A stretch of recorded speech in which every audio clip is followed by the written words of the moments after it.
cooking with grease. Right? Allegedly.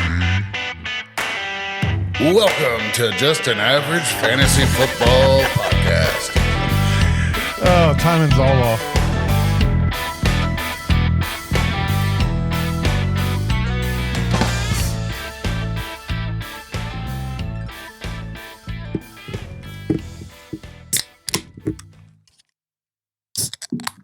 Yeah, we're a little out of whack. That's okay. Oh my goodness.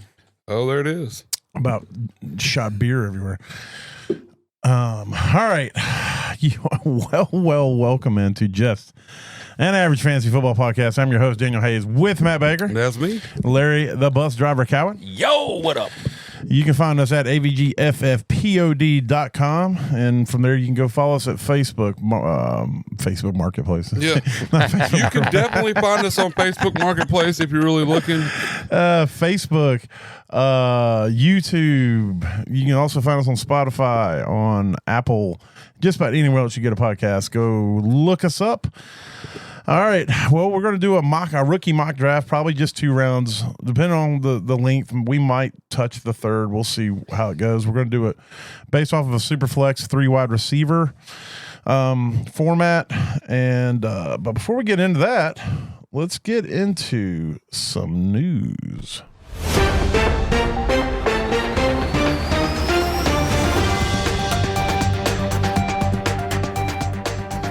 Super intense news. Oh, yeah.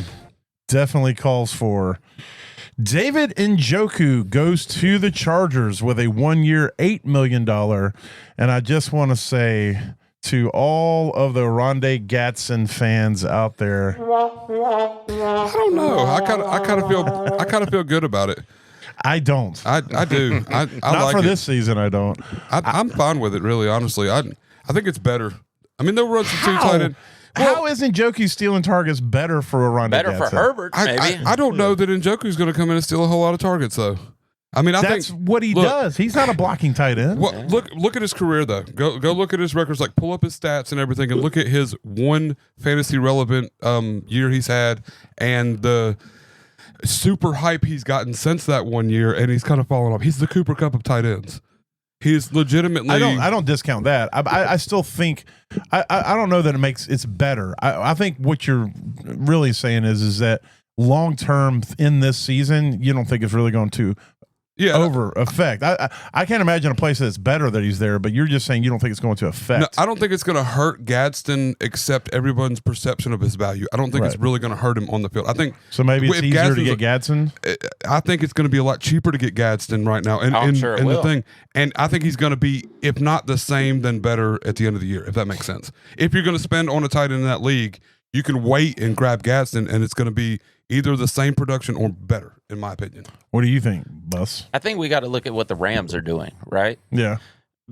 It seems they got 25 like low end tight ends though. Yeah. Well, and that's why all these teams are doing Steelers too. it. The Steelers did it last year with Freiermuth and Washington and legend Jonnu Smith, who was also one that had a good year and then kind of fell off. But you're talking about McVay and his 2 tight end sets is kind of revolutionizing why there were so many tight ends that were taken in the second round of the third rounds of this year's draft. Definitely. Everybody wants that now. Seems like ever since McVay became a head coach, it's just whatever McVay does, just copy that, right? Yeah. So it seems to be working, so let's just do what he does. But who was the lead tight end for the Rams last year? Higbee? He was injured most of the season. Yeah, he got injured. Colby Parkinson he was probably the most relevant throughout the year. Yeah. Ferguson's there, and he was the rookie last year that everybody's expecting to step up. What's his name? Came back the first one you brought up. Higbee. I wanted to say Zaxby. My brain was saying Zaxby, and I knew it wasn't Zaxby. But Higbee came back towards the end of the season after the injury, but wasn't really relevant. But Parkinson was. I had Parkinson on some teams, and he actually got some good weeks. I think that's the system you got to look at and figure out, is it going to be that? Or are they eventually going to settle on the guy who gets the most work? And is it going to be Gadsden? Yeah, Mike McDaniels is there. It's hard to tell really what he's going to do. as far as offense, because if you look at his time with the Dolphins, what he did offensively down there it was different. He started out as that down the field wide receiver, Tyreek, Waddle, get the ball to him, and then you had that 1 year with not Eric Ebron. That's not who the tight end was. The Joker. Ingram. There it is. Evan Ingram. Hey. I was still stuck on Ebron. I was like, what? Haven't heard that name in a minute. Look, they have similar initials. No, yeah, I get where you get that, but we may talk about Ebron when it comes to Kenyon Sadiq. Okay, all right. Yeah, I've heard that comparison elsewhere as well. But and then you had the 1 year where Evan Ingram balled out. Man, they just dumped it off. So it's going to really depend on what kind of offense they want to run there and what he's going to do. It could be where everybody gets fed in their high-flying type offense, and they're putting up ass loads of points. But their defense really is going to be pretty good too. So we'll see how that plays out. I don't know. I'm a little nervous as somebody who has Gatz. I'm not in the long term. I think Gatz is going to be great, and if he can learn from Njoku, that would be awesome. Oh, yeah, definitely. And then, we'll see. Other news, I don't know how to feel about this either, because generally when a running back gets paid, you're happy in Dynasty. But Breece Hall gets paid 3-year, $45.75 million contract with the Jets. God. He is now the third highest paid per year running back behind Saquon Barkley and I don't know, some other guy that's probably pretty good. And so, they paid him enough that it matters. He cried when he signed it. They were happy tears, according to him. I think they were sad tears because he's like, shit, I'm now committed to the Jets. Really? I was hoping somebody would get me off of. So, I think overall it's the best case scenario. If he's going to be on the Jets, that they've committed to him. So that means maybe they'll say, hey, we have a top 5 type talent at running back. Let's utilize that. Yes.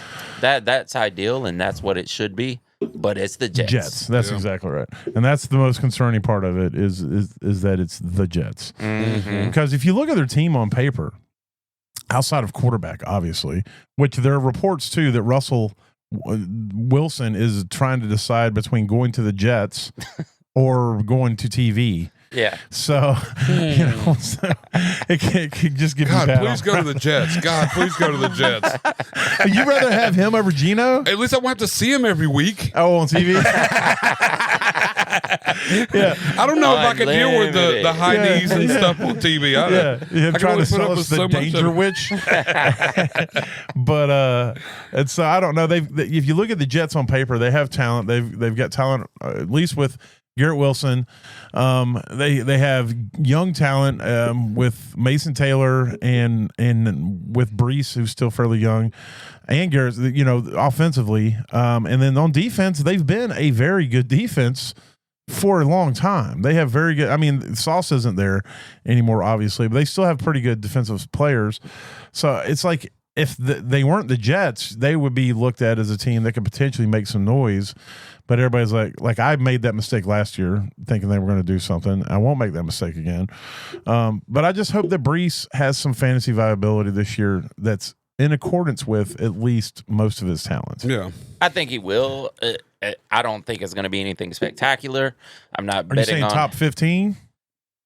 Actually, that sounds about good, right? Between 15 and 10, somewhere in there. I can live with that. Yeah. That's where I see him in. Like he may have the talent to be top 5. Yeah. But it's the Jets, so it's probably never going to materialize. Well, yeah, and like how many points were we really thinking they're going to score, and and all that crap. Yeah. And then how much are they going to try to use the backups there? Braylon Allen is still there, plus Isaiah Davis is still there, and so those are both decent backs, and so they're going to be stealing touches.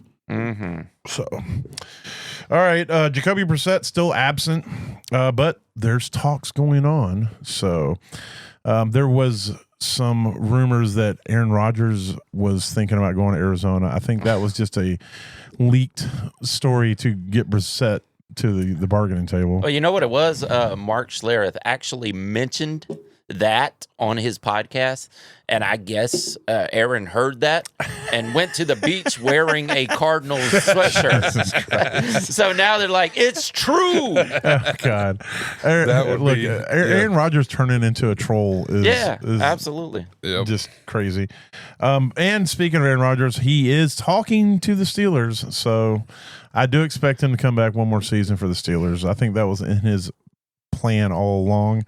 If you go back before he even signed with the Jets, there was like thoughts that he would be going to the Steelers. So, but now that Tomlin's gone, because I think him and Tomlin were tight. Who knows? All right. Well, there's the news. So from there, we're going to get ready and do. Oh man, you don't want to bring up the only one that I don't like. Oh, what is that? Juwan Jennings signing with the Minnesota Vikings. Yeah. I hate that. Yeah. Back to the number 3 role. Yeah. Man. I mean, but I'm worried that he's going to be in the number 3 and somehow put up number 2 numbers every fucking week for some weird reason. That's possible. That's what he did with the 49ers for like ever last year and the year before. So you think Addison's going to drop? Yeah. Well, speaking of the Vikings, they're saying that McCarthy and Kyler are going to compete. Hopefully it's in like a who's the shortest competition or something. Well, Kyler wins. I know. That's what I'm hoping for fantasy. Unless Diego Pavia shows up out there. Peter Dinklage is looking down on both of them. Where did Pavia go? I forgot. The Ravens. Ravens. Yeah. And then Johnny Manziel came out and said that he's going to eventually take the starting job from Lamar. Of course he would say that. Yeah. My kind of guy. Yeah, trust me, I know guys like this. Yeah, I'm sure you do. Yep. All right, let's go roll into this mock draft.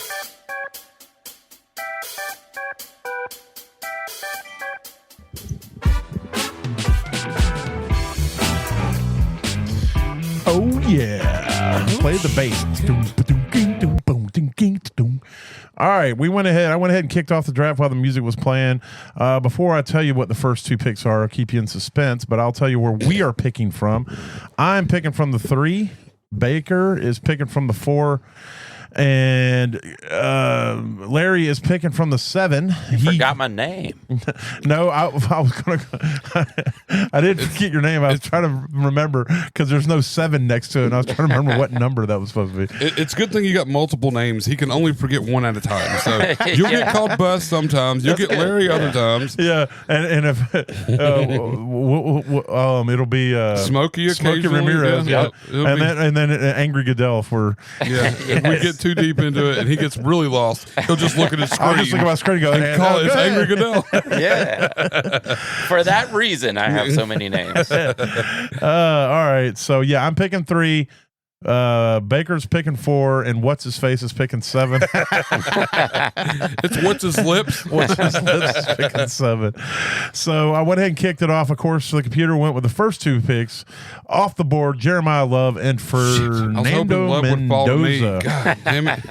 And so I'm left. Not happening. I'm left with an interesting decision here.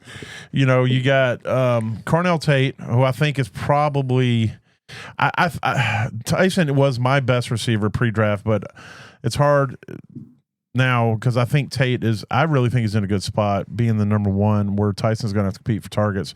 But Tyson's in a really good offense over in New Orleans, and their pace of play, the amount of plays they run, and if Shuck takes that next step forward and that offense takes that next step forward, then just the volume could push Tyson up to a better receiver, based off of what they're probably going to try to do in Tennessee, and where they're not going to probably score as many points. So it's a little bit of decision here.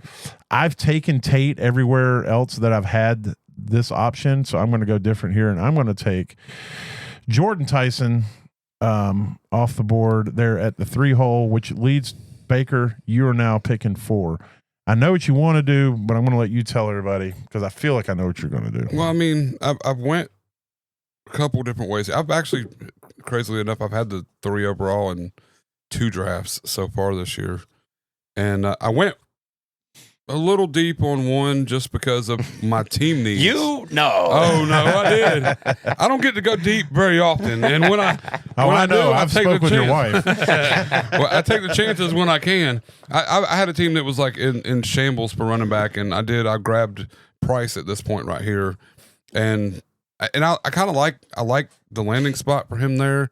He's been shooting up ADP. He has. And You know, he looks good already, training and practicing everything. Yeah. It's the Seahawks are one of those teams where I always hate their running backs, but they always seem to do good, if that makes sense. True. Like dating back to like Chris Carson and even like Rashad Penny, they seem to get these backs that not a lot of people have a lot of faith in, and all of a sudden they're freaking finishing 3 and 6 and 8 every week. Yeah. I don't want to lose that. Why not 3, 6, and 9? Damn, she fine. Suck it to me one more time. I don't know. I just went Get with low. 8 because it Cranberry felt good.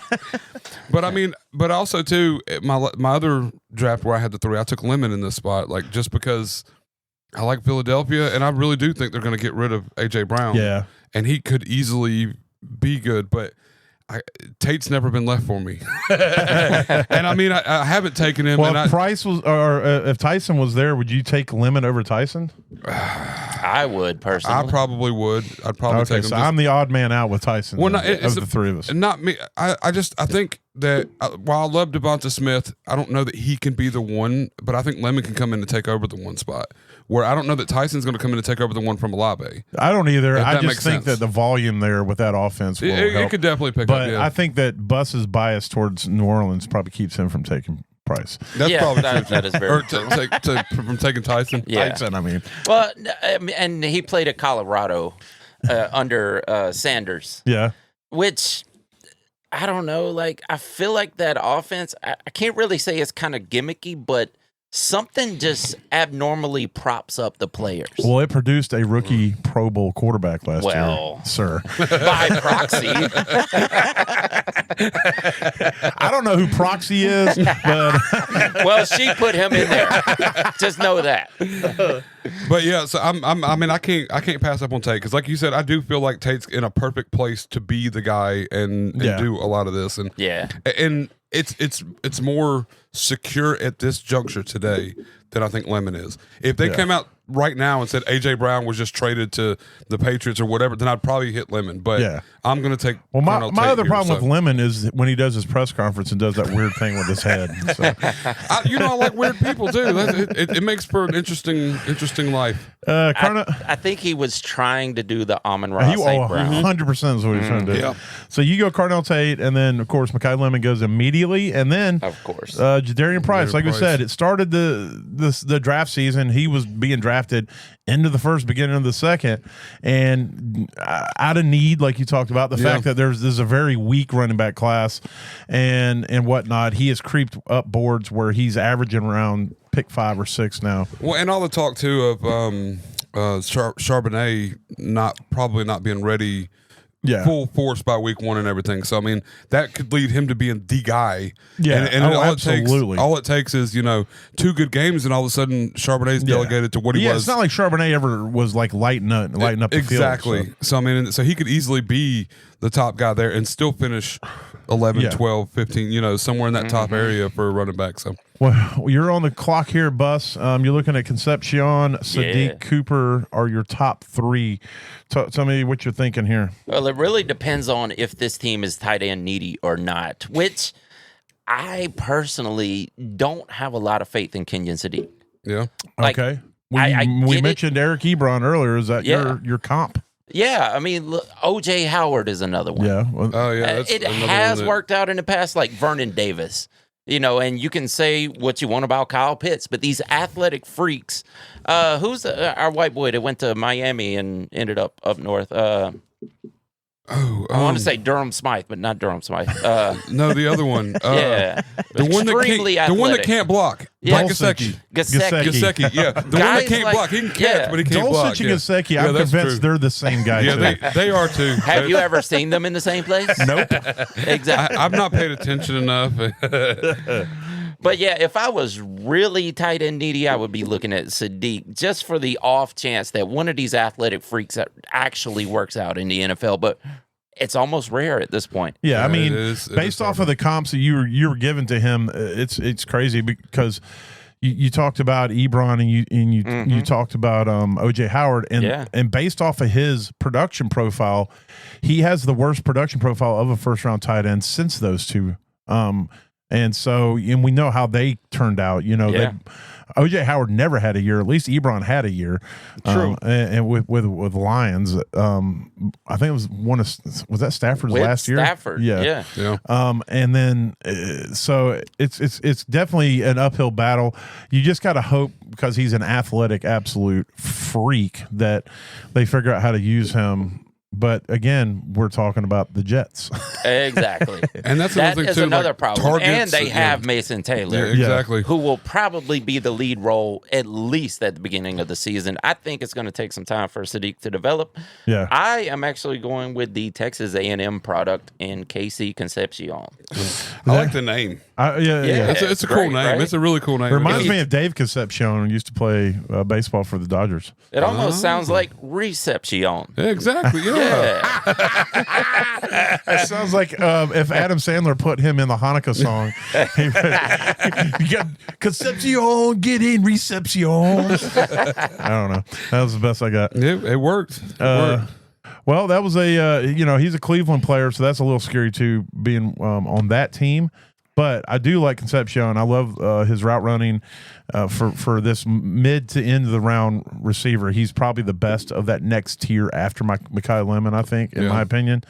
Yeah, I definitely have him above Cooper and Jeremy and all those guys. So then Sadiq goes to team 8 after that, which I kind of saw that. And then Cooper. Let's talk about Cooper real quick. Going to the Jets. It's like it's all these bad landing spots, but what do you how do you feel about Cooper as a prospect overall, Bus? And then what do you think about his chances of being able to secure that number 2 receiver spot with the Jets? It's the Jets. Like, is there not enough said there? I don't know, man. I don't think he's a bad player.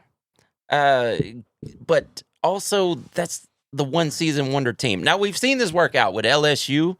Coming from LSU, we had 2 great receivers come from the one season wonder team. And a good quarterback. Yeah. But for some reason it feels different with Indiana. Yeah. I get that. I don't know. I just like the swagger that whole Indiana had. I hate the Jets. I get it. It looks great. And people compare them to 2019 LSU. Yeah. It just, for some reason in my head, it doesn't feel right. I mean, there's a championship bias. I think it's because Georgia didn't win. That could be also. That a little bit a big part of it. A little bit. Let's see. But the NFL has a championship bias. If you notice that, every team that wins the championship has most of their roster that is available drafted and fairly early every really season. Early, yeah. Well, and, you get that experience of being in high impact games. The one thing that Indiana did do is they beat a lot of good teams and they marched through them and they dominated for the most part. So I think as a scout, you see that too, and you go, I don't know if Mendoza's not necessarily the greatest athletic quarterback we've ever seen, but damn, he showed a lot of fortitude, and Concepcion showed a lot of fortitude, and these guys showed a lot of fortitude and stuff in very tough, meaningful games consistently. So I think that probably has something to do with it. Tell that to Clyde Edwards-Helaire. I'm not saying it's always the case. It doesn't always work out. It's not super consistent, but it does happen. Well, only if Clyde Edwards-Helaire would have went to a good team that had a good offense. Oh, wait a minute. Or a team that likes to throw the ball to the running back. Oh, fuck. Wait a minute. After Cooper at 10 goes Ty Simpson. I think we've talked a decent bit about the insanity of that pick, but if you're in Dynasty, you have to draft the draft capital if you're in a super flex and just hope that in a year or two he means something to your team. Denzel Boston also to Cleveland, playing against with Concepcion there. Jonah Coleman, this is the one I really wanted to talk about. He has definitely been shooting up draft boards. Again, it's a lot to do with the scarcity of the position this year, but also the offense and this idea, even though it hasn't really come to fruition since he's started coaching again, but this idea that Peyton utilizes running backs in a very meaningful way, and you keep hoping that somebody is going to step up and grasp the reins of that running back room in Denver and become the next Alvin Kamara type receiver. But I don't think personally that Sean Payton is running the same offense that he ran back when he had Drew Brees and those players. I think he's running more of a get the ball. You look at the receivers they have on that team and what they're able to do.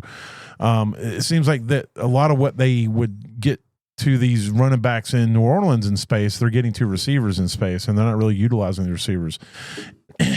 You think that could be, Baker, you think that could be because they don't have the running back talent, or is it because this is what Sean Payton wants to do with this, and maybe we're just all hoping for a dream that's never going to happen? I don't know. I've never been a huge fan of J.K. Dobbins, but that dude is a extremely talented running back. Thank you. I was about to get mad. He's a broken person. Like, I don't know. He can't stay healthy. Physically, yes. Not he mentally. He's exceptionally. He seems to be mentally strong. He is to fight through everything he did and to keep coming back. Yeah, and being successful. And that's with it. another reason why I'm getting more and more on the J.K. Dobbins train, because it's like he comes in. Don't get on it too hard. You don't want to put too much strain on him. All right, he needs less people on that. Well, I just said I can't go that deep. So I mean, but I'm becoming a really big fan of J.K. Dobbins. I'm still scared to draft him where I think a lot of people are going to draft him in pre-draft, but because you're only truly getting like 10, maybe 12 weeks, and I think people draft him a little early for me to be comfortable with that. But that's a hard one to beat out.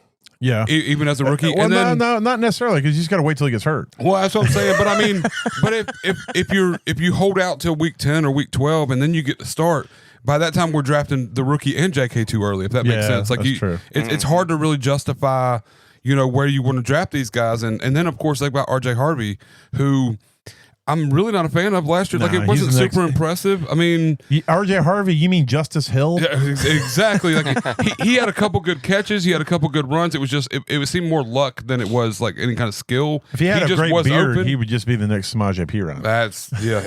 He would definitely need a beard.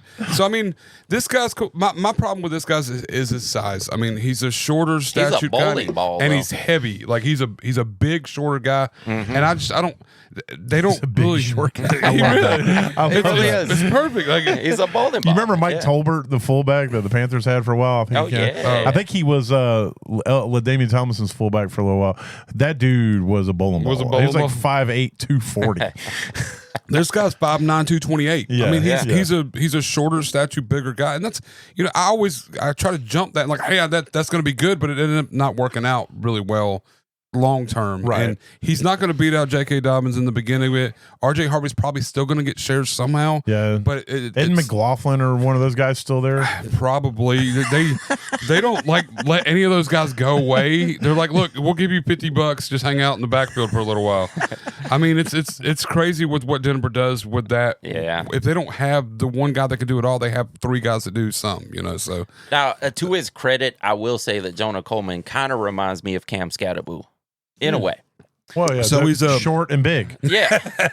And Coleman does not catch passes. and So that's the opposite of Scatteraboo. Yeah. Well, as far as running style, I get it. this guy is not afraid to just bowl through the line. and just tucks down and runs, Yeah. and that could be a good thing for a couple weeks. So maybe we I don't know. This whole backfield scares me. I'll put it that way. Yeah. Even if they do run this Alvin Kamara style backfield with Sean Payton, I don't know that any of these guys can be that outside of J.K. Dobbins, and he's going to eventually become injured, if that makes sense. Gotcha. It's just it's hereditary at this point. Remember that year that Kamara, Ingram, and Adrian Peterson was there? Holy Saints. shit, with the I Saints. forgot. Yeah. I forgot Adrian Peterson was with the Saints. That was Yep. the year that Kamara took over, and Peterson left because he was so pissed off at Sean Payton for not playing him. Just walked off. Yeah, so I assume Sean Payton's going to just pick one of these guys, and that's our guy, and the hell with draft capital. I would hope that and that Dobbins is going to be the best, and I hope that's the option they go with. But if history has proven anything, by week 10, one of the other guys are going to start. So if you need a guy for the championship week, you might want to draft this guy just in case you need him. It might be a Baker's bottom. Exactly. I might be like, look, Dobbins has made it to week 12, so we need to start looking at his replacement right now. Well, the next two picks starting in the second round, the first pick was Eli Stowers, tight end that went to the Eagles. Yeah. And then Chris Bell, which is interesting because I don't think Chris Bell is going to start the season. I think he might start the season on PUP. He's coming off an injury. He was considered I think had he stayed healthy in college and not had the injury, he would have been in the same talks as I think up there in that upper talks with Tyson, Tate, and Lemon. If not, he definitely would have been in the right there with Concepcion. Do you know a ton about Chris Bell? Not a lot. I didn't watch a lot of Louisville myself. I mean, I know of his tales, I guess. But yeah, I didn't watch a lot of him play in person or anything, or on TV rather. Yeah, but, the film that I watched, I mean, he's a very good receiver. He just, the injury, what he's going to be able to do starting the season injured, trying to compete down there in Miami. I mean, I guess there's not a ton that he's got to worry about. There is opportunity there. It's just for the number 2 role. Yeah, obviously he's not taking over. Well, who's the number 1 in Miami? Yeah. Malik Washington.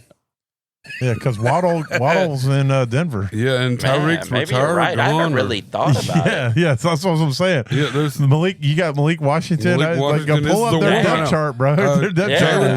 Jalen Tolbert's there now. Jalen Tolbert's there. Dang, maybe he will be. Tutu Atwell. You can't count Tutu out. It just glossed over my head. Like, nah, they got at least 2 good wide receivers ahead of him. Terrence Marshall's there. We can't discount that. All right, I guess I'm all in on Chris Bell. The problem is that he might miss the first 6 weeks, so that's the real problem. Stowers is interesting to me just because Goddard's there and he's okay, but he gets hurt a lot and he's old. I like Stowers more on a production front from coming out of college than I did Sadiq. Absolutely, I think Sadiq is a far more athletic freak than Stowers, but Stowers definitely had more of the production profile and seemed more stable. So that's, I think of the 201, if you were a team that was tight end needy and you were able to get him in the second round and then let someone else take a chance on Sadiq, I think that's a pretty decent play. And definitely, I feel for future it's going to work out because Goddard, like you said, injury, he's old. He signed a 1-year deal in this offseason. So, I mean, he's not going to be there forever. So it'll be an easy stepping stone for Stowers to come in, learn a little bit from Goddard. And then by next year, maybe the year following, but by next year, this guy's a top talent in the tight end. Listen, if Kenyon Sadiq didn't show out at the combine the way he did, then Stowers would have easily been the number 1. Mm-hmm. All right. Well, I'm looking at Jeremy Bernard. I don't want him. It's just, I don't know. I don't know what it is. I don't know if it's because his name's Jeremy. If it's because he went to the Steelers. Yeah, what is it? I don't know. As far as what else is here, I like Surratt more than him. I even like Antonio Williams more than him, and that's crazy. I know because that would definitely be reaching to go get Antonio Williams here. Talk to me about Jeremy and tell me what your thinking is, because I think this guy's going to be. I think he's just going to be a receiver that a Jalen Naylor type dude. We're just never going to be anything more than that. Listen, the thing about Alabama is they had 2 star wide receivers this year.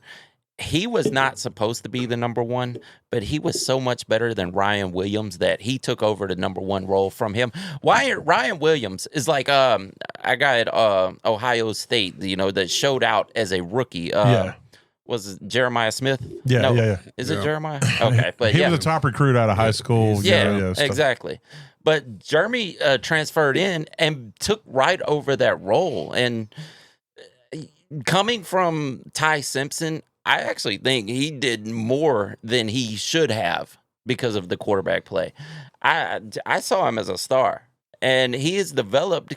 Kalen DeBoer, He is a great developer of quarterbacks and wide receivers, and even running backs to some extent, even though Jam Miller was a horrible failure this past season.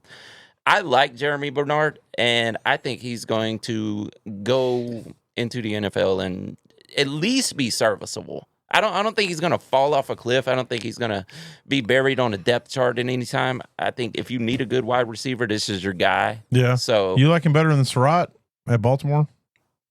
See, I'm higher on Surratt. He has a chance. Surratt has a chance to be the number one. Over Zay?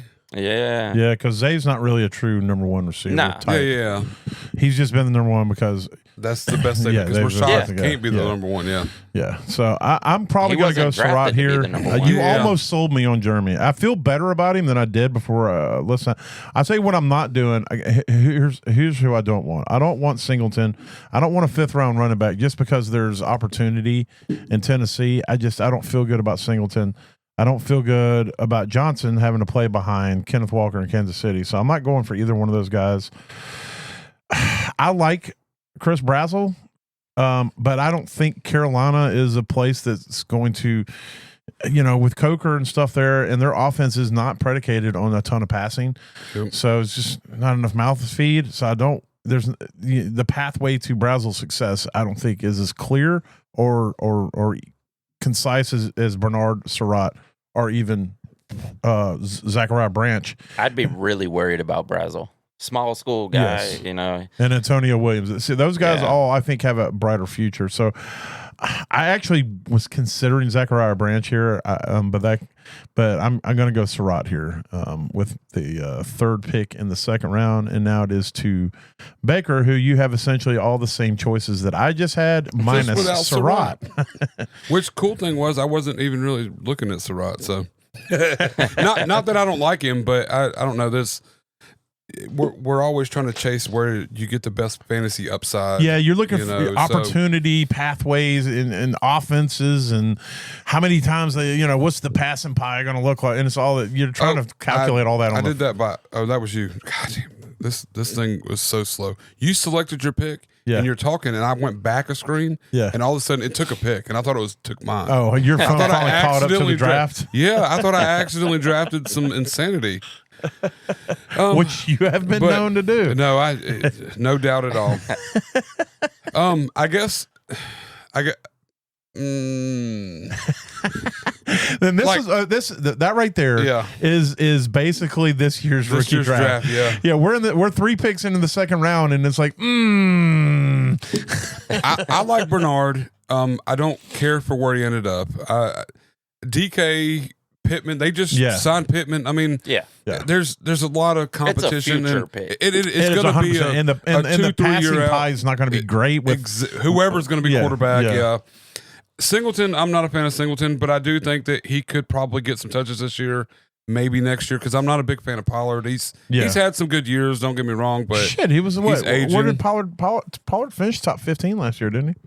Pretty sure he might finish top 10. He was pretty high. yeah, it was probably pretty high, but I think that was probably based on more their defense sucked, or because Cam Ward had to hand the ball off all the time, or he had a lot of opportunity. I didn't watch a lot of the Titans games. I'll be honest. I'm just guessing here. I think it's going to be a But- 3-way battle for that and- number one spot. It really could. And Pollard's probably going to come out on top. I like Spears as pass. He's a 3rd down back. I Yeah. don't think he's going to be any more than that. But this guy's he's built to be a running back. But I don't know that he's going to come in and take over and be a guy. I don't know. Brazzell, like you said, there's way too many mouths to feed at Carolina and not enough people that have spoons, I guess. I mean, the one thing about analogy, Singleton, he did catch over 100 passes in college for almost 1,000 yards receiving total, which is a lot for college receivers. for a college running back. He did, he was fairly productive.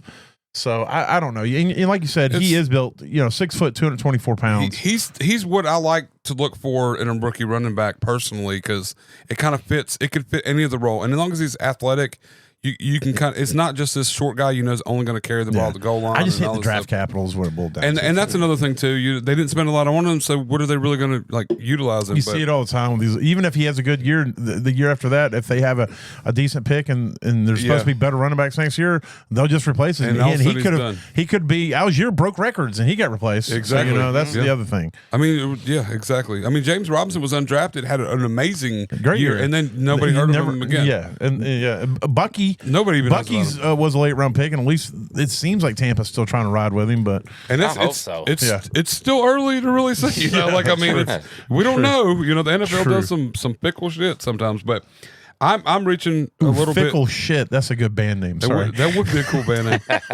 But I'm gonna reach a little bit, and I'm grabbing Zachariah Branch here. Okay. I Do like it. Zachariah Branch. I don't know. There's Drake London and of course Kyle Pitts and nothing else. And there's nothing else really he there. fits to a really, need in Atlanta. Yes. I think if you look at the offense that Stefanski wants to run, he has utilized this type of receiver. Yeah. And Branch is a guy, you give him a ball 5 yards from line of scrimmage, he can take it to the house anywhere, anytime. And it's an upside pick, I think. Like, this is something I can grab here and could be worth a first round pick eventually. We find out. You know what I mean? Like, Yeah. I'm not mad at. We talked about it last time about Zachariah Branch, and I kind of had him on my radar. Ew, gross. Yeah, no, I like it. I really do. I like the pick, and I mean, hopefully it turns out good. But this is where it becomes more opportunity than anything else, I guess. So. All right. Well, I've determined that those guys that said that probably, gross. I think they just hate the SEC. Most listening to likely. them. Yeah. Jeremy Bernard does go off right after Branch, and then Singleton does go to Team 5 with the sixth pick. Is that right? Yeah. Team 6. Team 6 with the sixth pick. They took Price and Singleton. Yeah, these guys are they're stacking backs, man. They're like, we're going to roll. One of these bitches are going to hit. All right, and then we roll over here to Angry Goodell sitting here with the 7th pick. Yeah. Tell me what you're looking at. So, well, my two guys that I was eyeing was definitely Jeremy Bernard and Zachariah Branch. I would have absolutely taken one of those at this point. My bad. I mean, steal your pick. Man. Yeah, you really did. My bad. sniped him. Listen, I'm not looking at any of these running backs, that's for sure. Mike Washington is intriguing, but look where he's at. Yeah, you kind of dude, 6'2", 228. And what did he run? He ran like a 4.3 something. I think it was really. It's pretty 4.33. Yeah, I mean that's the biggest thing where it's just like, but he's not taking Genty's job. Nah, not at all. Not this year anyway. Yeah. They're going to give him at least one more year. If he blows ass like he did last year, then they might be like, time to move on. Emmett Johnson, I have no faith in that running back system. And I mean, how long has it been since they've had a legit superstar running back? Since Kareem Hunt, before he got in trouble and they got rid of him. I guess it was Kareem Hunt the first time. Kareem Hunt has been their superstar back for 10 years. It really has. I wouldn't say Pacheco was ever a superstar, but Pacheco had a really good year. Pacheco had a good year. He did great for like a 6th-round guy? Yeah. 7th round, whatever it was, And I think they just liked him because he punished the earth, and for some reason they thought that was a good thing. Because Pacheco, the EPA has been looking for him for how hard he steps when he runs. McKissick was there too, right? Or McKinnon? Yeah, it's Which one of them motherfuckers was there? Always getting all the points. I want to say at least it may be a chance that both of them were there at one point. I think McKissick was Washington and McKinnon was the Chiefs. McKissick was San Francisco. Or maybe it was San Francisco. No, now I'm confused. I think you're right. I know think for McKissick a second was I hated Washington. them all. Yeah, because you had beef with whoever was at San Francisco. You had beef with them. There was one of them. Because everybody kept hyping him up that year. And I'm like, why do people like this guy? He's not even that good. And then the other one, I think it was McKissick, was at Washington. And it just your beef transferred over because they had similar names. The Mick names. Like if you can order them at McDonald's, they shouldn't be playing football. Let me get the McKissick, large McKissick. Yeah, let me get fries. a large McKissick with fries or a large McKinnon with fries. You know what? I'm looking deep down here. There's two intriguing picks, man. Oh, I know. Wait a minute. I'm going to see if I can guess one of them. All right. Did they play for Tampa? Yeah. Yeah, I'll let you talk about that one. Ted Hurst is man, it is a reach at this point in the draft. It really is. But Ted Hurst has a chance to be the next Mike Evans. Like I said last week, I don't know who I was talking about, but people hate when you compare a new guy to some superstar of the past. I said it about Zach Branch when we were talking about Tyreek Hill. Yeah, exactly. He fits the athletic profile. Well, Ted Hurst fits the Mike Evans athletic profile. Big, strong, fast. And look at how much Tampa has utilized that guy over the past decade. Well, we were talking before how the offensive coordinator for Tampa has come out and said that's why they drafted him. Exactly. They drafted him to be the Mike Evans replacement. They want him to be that X receiver who goes after 50-50 balls and they can target around the end zone. Yeah. So, but hopefully he can do that talent-wise for them. I would guess it's one of those guys, though. It's going to take maybe a full season to develop, maybe 3/4 of a season. It's not going to be you plug him in week 1 for sure. But there is a guy on here that you could possibly do that depending on how it plays out the rest of the offseason. That is Antonio Williams out of Clemson. Yeah, that's who I was considering way back in the third. So I love Antonio Williams. I love the opportunity there. I will be a little concerned if they do re-sign Debo. Yeah, that would be upsetting if they did. If you take Antonio and they re-sign Debo, you're like, probably not going to get quite the numbers out of it. At least this year, but. Yeah. Well, talk to me about Antonio. Tell me why you like him, what it is about him. A great number 1 receiver for Clemson. And Cade Klubnik, it's another one of those things where you see a bad quarterback and a superstar wide receiver. You mean future starting quarterback for the New York Jets, Cade Klubnik? He might actually be. But doesn't everybody become a starter for the Jets, at least for a few games? Yeah. I'm scheduled week 6. They told me to just show up week 6. I can start that week. And I was like, all right, I ain't got nothing going on. Listen, Cade Klubnik is not a superstar. He's not elite. He may have a chance to develop if he gets under the right coaches. But for Antonio Williams to be as productive as he was in that Clemson system, and Dabo Swinney is not a prime developer of talent. No, Dabo is a blowhard. Yeah, exactly. So I think the guy has a chance. Terry McLaurin is known to miss quite a few games sometimes. So there could be some point in this season where Antonio Williams takes over. The only drawback I see is that they want to play him on the outside, and he played at least 75% of the snaps from the slot in college. So he was kind of a slot merchant there, but they think he can play the outside. They want him to play the outside, and so maybe he can. He was very productive from the slot in college, so that's good. So even if he does get relegated to the slot for them, that will be fine. He has to compete with McCaffrey's younger brother, which I don't know. I think will be easier to take out Luke, but we'll see. There's a chance that he's their day 1 starter, the number 2 receiver, and I think that could be something. He's fast, so that's always a good thing too. So I like him a lot. And again, that's why I was considering taking him. Yes, with all that being said, though, I'm taking Ted Hurst. And he was taken with the 2-7. Yep.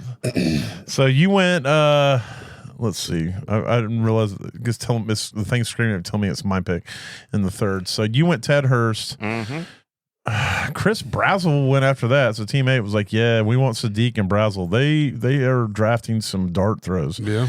Emmett Johnson goes after that at the 9. Mike Washington at the 10. Katron Allen. Wait a minute. Who the fuck is Katron Allen? Oh, that's the Washington back. That's because he went to Washington. Yeah, that's another backfield that's Antonio Williams then kind of all over the place because Krosky Merritt is garbage. Yeah.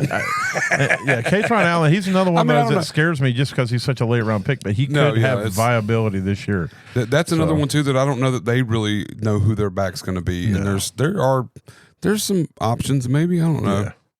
I will say that Katron Allen was compared to Jeremiah Love a lot throughout the season. Yeah.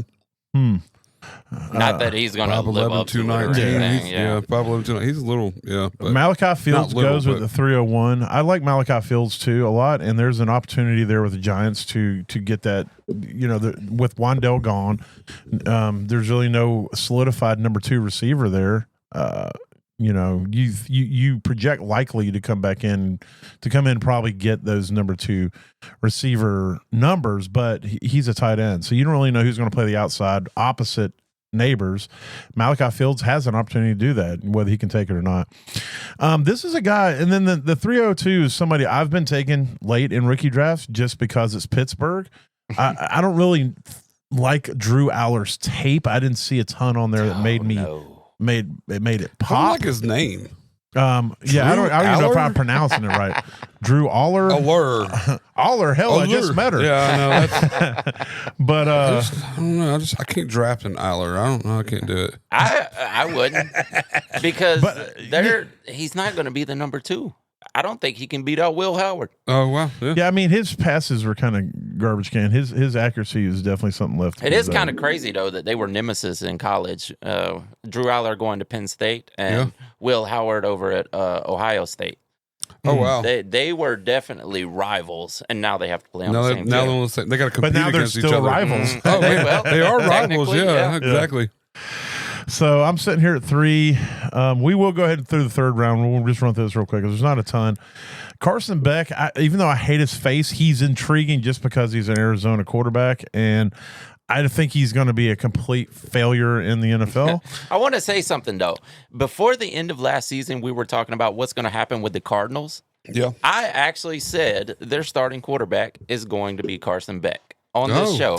I thought it was going to be Malik Willis just because of the coach. God bless America. Who's the head coach of Green Bay? Starts with an L. LaFleur. Yeah, Matt LaFleur. His brother is now the head coach of Arizona. Therefore, I was thinking that there would be that connection where he's like, you got to get Malik Willis, and then there'd be preference there. So that's where I was at. I was wrong. But Makes sense, but like though. you said, Carson Beck does have a shot to be the starter, especially with all these contract talks with Brissett and him being absent, and he's not present for the off-season workouts and stuff. So if Carson Beck can quit doing TikTok dances and get out there and focus on the field, Is he with his jujuing out there? annoying ass face. Is he jujuing? Is that what you're telling me? But I'm going to piss Baker off right here. God damn it! I knew it. This son of a bitch. I'm going to take Skylar Bell. That's fucking. I hate you. Who went to Buffalo. I think he has a great shot there to get some playing time this year. I'm not 100% sure DJ Moore is going to show up there and just dominate. He did not look great last year, whether that was a product of Chicago not utilizing him properly or a product of him falling off. We don't know yet. I like DJ Moore. I hope he is successful, but there is a more than 0% chance that DJ Moore goes up there and he turns into what these other receivers at the end of the career turn into, absolute nothing, and he disappears. So if that's the case, they're scrambling trying to find somebody. I think Skylar Bell has an athletic profile that could get him on the field and allow him to go out there. He's mainly played out of the slot again, so he's going to have to compete with Shakir. Yeah. But these guys that come out of college as slot guys, they figure out how to get on the field on the outside. And the way they motion these guys around all the time, it's like you can have guys start on the outside, and when they snap the ball, they're technically a slot receiver. So, it's just that one thing we know is Josh Allen doesn't need a top receiver to be dominant. And so it could just be that everybody just does okay, kind of like last year. Yeah, it's and I think he's got a better shot than. I don't think Keon Coleman sees much time. I don't think there's a lot of these other guys that have been there. Trent Sherfield, or is it Sherfield? Who's that guy? Shavers, Tyrell Shavers. Shavers is there, not Sherfield, but there's a lot of these guys in the last 2 or 3 drafts. They've drafted these tall, big guys. At some point, they got to get it right? And eventually, they got to pick somebody. So, but I like Skylar Bell. They kept taking number 1 receivers like 3 years in a row. They finally landed on one. Yeah, and he only with Megatron. Yeah, well, it might have been when they drafted Galladay. He lasted 1 year and he disappeared. Galladay still had a better overall career than Your favorite receiver. Yeah. Who's that? God damn it. Come on. With the 49er or with the Rams and then Seattle. Cooper Kupp. If you look at their the stats, yardage and stats and everything, Galladay hasn't played in 10 years now. Cooper Kupp is still not as good as Galladay was. Yeah, they both had like one good year, but it's like I don't know. If you look at the numbers, it's crazy. Damn, I never thought about that. Yeah, because Cooper Kupp was the leading receiver that year. He won the Triple Crown. Cooper Kupp has had he had one super dominant year, and then outside of that, he's been like a wide receiver 3, wide receiver 2 on weeks. He beat out Debo that year. Here's the meme. Debo had a the hell of meme a says a stat that just feels wrong. Kenny Galladay and former Triple Crown winner Cooper Kupp have the same number of 1,000-yard seasons. They were both drafted in 2017. And Cooper Kupp's been playing the whole time. Yeah, exactly. And Galladay hasn't played since he signed the contract for $1 bajillion with freaking the Giants. Yeah. He got I mean, he got a delayed. stack, and he's like, you know what? I'm out. I think that just shows how good Matt Stafford is, to tell you the truth. Oh, yeah. Whoever he decides will be the guy. Yeah, well, exactly that's week 8. I get to go be Matt Stafford's receiver. So so I'm gonna have a great week. I'll have 12 targets that week. He made Devontae Adams elite when he's 178.6 years old. I'm trying to tell y'all, you didn't listen. Look, you remember when I showed you last year that when there's a particular defensive end plays against the Chargers, they're the top that week. Yes. The same stat goes for whoever Matthew Stafford gets to throw to. You look at his receivers and you grab them. It doesn't matter who they are. As long as they're starters, like Puka Nacua. Not Tutu Atwell or Weddington that I've been waiting to do. I have him on all my taxi squads. And it's like, I was looking at him in Bling. I was like, I think I got to drop this guy off my taxi squad. And I was like, no, I'll go drop Mitchell Evans. Because I had to go get my dude Drew Aller and put him on my taxi squad. Hell yeah. Get that guy. Future Steelers quarterback Drew Aller. Man. All right, so now we're in the third round. Want to be a Aller shot caller, playing quarterback for the Steelers and a baller. We're going to edit all that out because that's the worst thing you've ever said. And I might have just got Baker to punch me in the face. I'm telling you, things can happen. But now we're in the third round, and the third round is my least favorite round of this draft. And you took my only third round pick. It's currently the third round, but if we go to the fourth, that will then become my least favorite. I'm generally after the second round, I'm on auto draft. You took the only pick I'm willing to take in the third, and I've been taking him in the second most drafts. So because you're like, I don't want none of these. I'm guys. like, but I'm going to reach for this one. I'm going to take a shot in the dark. Because I feel like the dart throw, the opportunity, it could work out because he's behind old man Rivers and young man Shithole. I'm going with Damon Claiborne here for Minnesota. Ooh, yeah. Late round pick. He's one of my late round dart throws as well. He's a late round pick, but again, I'm playing opportunity. I love Aaron Jones. That dude, I ride or die. I'm taking him Jordan all the time. Mason to be a star this year, but he hasn't shown it. Jordan Mason is one of those that's like you want it, but it just hasn't. It hasn't come up. And if it does, it does. It's not going to hurt me because this is a third round right. But if it doesn't he doesn't do good, and this guy starts. He's this year. Who was it? McBride? Is that who they took last year or the year before?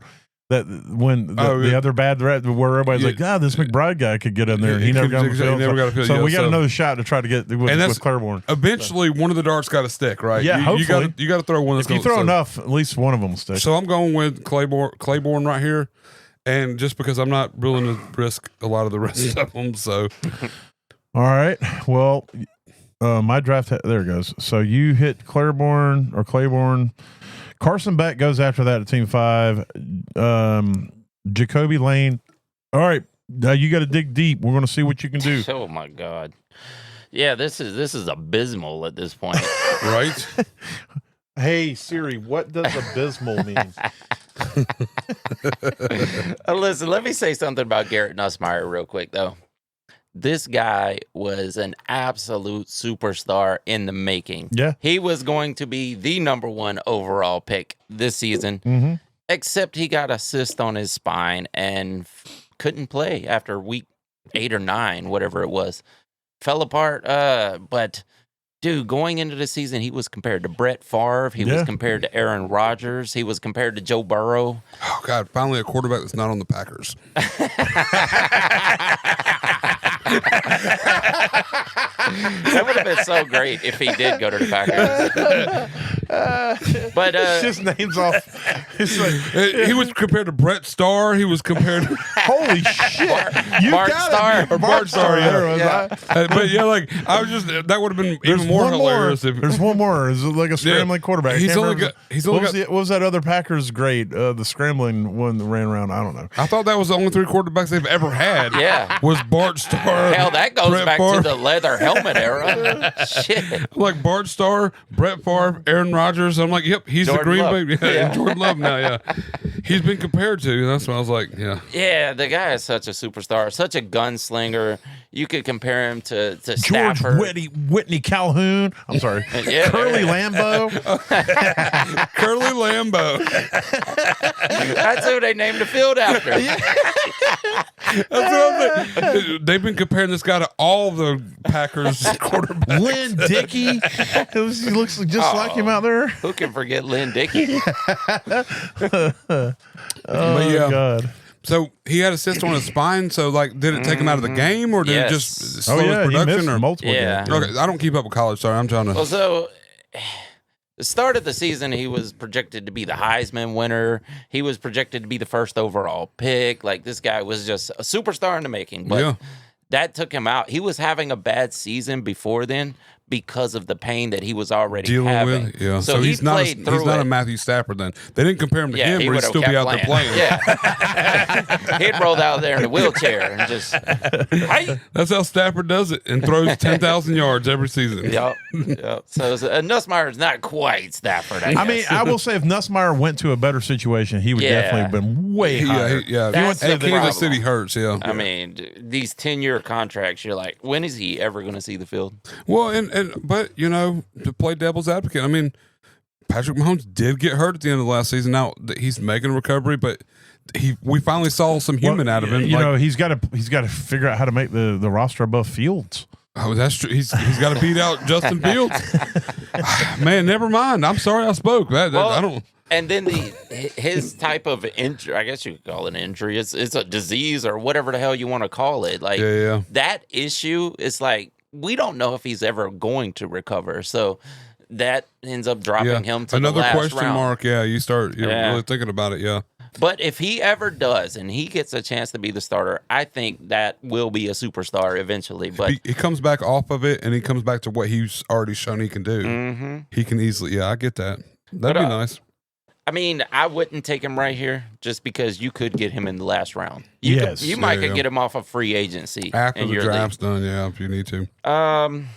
Who else we got? Oscar Delp is an intriguing pick because he Former Jets, future Jets starting quarterback Cade Klubnik is there. yeah, no.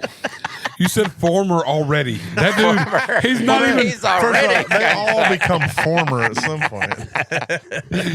This dude's barely even put ink to his contract, and he's already the former starting. You know who's still on the board though is Le'Veon Deshaun Moss? Stribling. No Stribling, yeah. He is. I mean, he was picked 44, 46 Yeah, he overall. was picked pretty high. Well, that's because they got rid of Jennings and needed somebody to replace him. But Oh no, it's the 49ers, he was picked though. 33rd overall. Yeah, he Look was, at he was how a many second round pick. how many high picks they've had that they just refuse to use, and they'll use like a free agent. Yeah, I That's get true. that, but still, if you're drafting based off of everything else, if I'm in the third round, I'm taking Stribling. He's the best dart throw take to your me shots. just because of that. But one mean- thing that Stribling brings to the table, he might be the best pass blocking wide receiver in this draft. Yeah, that'll get him a lot of not passes. I mean, not pass blocking. I mean, run blocking. Yeah. Well, Yeah, he's a pass blocking man. That guy he's a pass blocking. Yeah, If he's blocking for passes, he ain't catching. that's a fair point. That's right. I mean, he's the best run blocking wide receiver in Which this will draft. also get him a lot of not passes. But It'll get him on the field though. keep Yeah, him out true. there. I don't know True. if you want to take a dart throw. I mean, to me, Adam Randall is kind of interesting as well. I don't know why it says Le'Veon Moss is not available on mine. Not available? Yeah. Because if Devon Achane goes down, he is available. He's Yeah, he's right here. he's under Thompson. You just You under scroll down. Thompson. If you scroll down, he's between Thompson and Delp. Yeah. Yeah. Look. NA. Oh, so maybe he's injured or some shit. I don't know. Yeah, mine says NA too. Hold on. Yeah. Injuries caused wants to go undrafted. Blah, blah, blah, blah, blah, torn ACL. So maybe he's coming into the season with the injury But why would hanging they? over it. If you can draft Garrett Nussmeier, why can't you draft Le'Veon Moss? You can draft him. He's just listed as not available to play. Is this draft button? No, it says watch. It doesn't even have a draft button. Oh, I can't see that Well, part. So. go to the thing. Is it not on the list of players? Is it not draft next to his name? Okay, maybe it will let me draft him there. You should be able to draft him. He's Yeah. NA. I think this his availability to actually play football at this moment. Okay, well, maybe that's it. So that might be my pick But because you got to fucking draft him now. We went through all that. I mean, hear it's me either out. Le'Veon Moss or Oscar Delp. If Devon Achane Yeah, goes I like down, Delp's opportunity. yeah, definitely. You think he's going to beat out Ollie?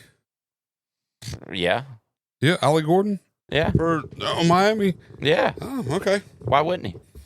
I don't know. I like Ollie Gordon. I think Well, he's you love a those- decent back. Yeah, you love those UDFAs. I don't even know what that means, but yes, that's probably true. The problem with Delp is he didn't do a ton of college, but he ran a 4.49 40. Yeah, Because he was blocking. yeah.